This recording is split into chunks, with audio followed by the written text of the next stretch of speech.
In the name of Allah, the most beneficial and the most merciful. آج کا ہمارا topic ہے How to get success in your life in the light of Islam. ہم دین اسلام کی روشنی میں زندگی میں کامیابی کیسے حاصل کر سکتے ہیں؟ اس کے لیے ہمیں سب سے پہلے یہ بات سمجھنا ہوگی کہ what is success؟ کامیابی کیا ہے؟ کیا کامیابی زیادہ پیسے کما لینے میں ہے؟ کیا کامیابی اسکول، کالجز اور یونیورسٹی کے ایگزامز میں زیادہ نمبر حاصل کر لینے میں ہے؟ کیا کامیابی بڑی بڑی عمارات بنا کر ان میں رہنے میں ہے؟ کیا کامیابی اپنی خواہشات کو پورا کر لینے میں یا اچیو کر لینے میں ہے؟ تو یقیناً اس کا جواب نہیں ہوگا۔ ہمیں سکسیس کی ڈیفینیشن کو سمجھنے کے لیے بہت سے کامیاب لوگوں کی تاریخ کو اور بایوگرافی کو دیکھنا ہوگا۔ We have to see the history and biography of successful people۔ اور ان کی ہسٹری اور بایوگرافی کو دیکھنے اور پڑھنے میں ہمیں کافی وقت درکار ہوگا، لیکن اگر ہم ان تمام شخصیات کو پڑھنے کی بجائے ایک ایسی پرسنالٹی کا مطالعہ کریں جو ان تمام صفات کا مجموعہ ہو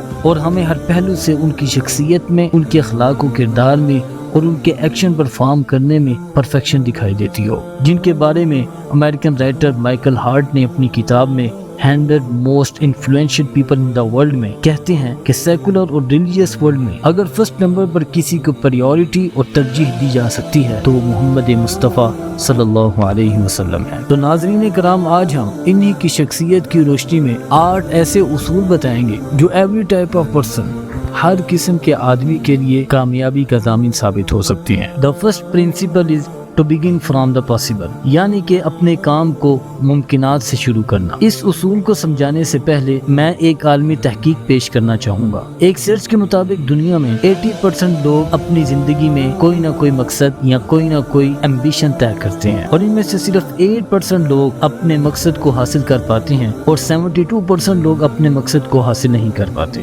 ایسے لوگوں کی سب سے بڑی وجہ اویلیبل سورسز اور ممکن حالات سے اپنے مقصد کی شروعات نہ کرنا ہوتی ہے۔ اس اصول کو ام المؤمنین حضرت عائشہ رضی اللہ تعالی عنہ اپنے قول میں بہت احسن انداز میں بیان کرتی ہیں۔ آپ رضی اللہ تعالی عنہ فرماتی ہیں، جب بھی نبی صلی اللہ علیہ وسلم کو 2 آپشنز میں سے ایک آپشن کا انتخاب کرنا پڑتا تو آپ ہمیشہ آسان کا انتخاب کرتے۔ آسان ترین انتخاب کا مطلب یہ ہے کہ ممکنات سے شروع کرنا، اور جو کوئی بھی ممکن حالات یا اویلیبل سورسز سے اپنے مقصد کی شروعات کرتا ہے وہ ضرور اپنے مقصد تک پہنچ سکتا ہے۔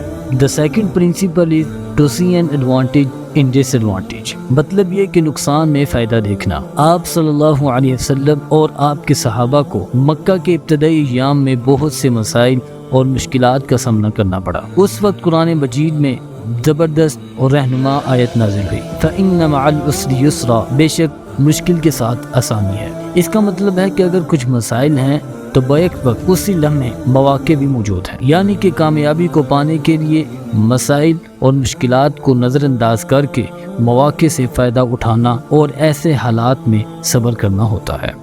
The third principle is to change the place of action، یعنی کہ اپنی جگہ سے ہجرت کرنا۔ یہ اصول ہجرت سے لیا گیا ہے۔ ہجرت صرف مکہ سے مدینہ کی طرف ہجرت نہیں تھی، بلکہ یہ اسلام کی تبلیغ کے لیے موزوں جگہ تلاش کرنا تھی۔ جیسا کہ تاریخ نے بعد میں ثابت کیا کہ آپ صلی اللہ علیہ وسلم کا اس وقت مکے سے مدینہ کی طرف ہجرت کرنا بہترین اقدام تھا۔ The fourth principle is to make a friend out of enemy، یعنی کہ دشمن کو دوست بنانا۔ اللہ کے نبی کریم صلی اللہ علیہ وسلم کو کفار کی طرف سے کئی بار دشمنی کا نشانہ بنایا گیا۔ اس وقت قرآن مجید نے آپ صلی اللہ علیہ وسلم کو برائی کا بدلہ خیر کی صورت میں دینے کا حکم دیا۔ اس کے بارے میں قرآن مجید میں ارشاد ہوا، ادفع بالتی ہی احسن فاذا الذی بینک وبینہ عداوۃ کانہ ولی حمیم، برائی کو بھلائی سے دور کرو، آپ دیکھیں گے کہ آپ کا بدترین دشمن آپ کا سب سے قریبی دوست بن جائے گا۔ اس کا مطلب یہ ہے کہ برے کام کے بدلے میں ایک اچھا عمل آپ کے دشمنوں پر فتح بخش اثر ڈالتا ہے، اور رسول اللہ صلی اللہ علیہ وسلم کی زندگی اس اصول کی ایک تاریخی دلیل ہے۔ The fifth principle is to turn minus into a plus۔ جنگ بدر کے تقریباً 70 کافروں کو جنگی قیدی بنا لیا گیا۔ وہ لوگ پڑھے لکھے تھے۔ رسول اللہ صلی اللہ علیہ وسلم نے اعلان کیا کہ اگر ان میں سے کوئی 10 مسلمان بچوں کو پڑھنا لکھنا سکھائے گا تو اسے آزاد کر دیا جائے گا۔ اسلام کی تاریخ میں بلکہ دنیا کی تاریخ میں یہ پہلی درسگاہ تھی جس کے تمام طلباء مسلمان تھے اور تمام اساتذہ دشمن کی جماعت سے تھے۔ The sixth principle is the power of peace is more stronger than the power of violence. امن کی طاقت ظلم و جبر کی طاقت سے زیادہ مضبوط ہے۔ جب مکہ فتح ہوا تو رسول اللہ صلی اللہ علیہ وسلم کے تمام شدید ترین مخالفین کو آپ کے سامنے لایا گیا۔ وہ ہر لحاظ سے جنگی مجرم تھے، لیکن رسول اللہ صلی اللہ علیہ وسلم نے انہیں قتل کرنے کا حکم نہیں دیا، بلکہ آپ صلی اللہ علیہ وسلم نے انتہائی سادگی سے کہا، جاؤ تم سب آزاد ہو۔ اس حسن سلوک کا یعنی کہ پاور آف پیس کا رزلٹ اور نتیجہ معجزانہ تھا۔ انہوں نے فوراً اسلام قبول کر لیا۔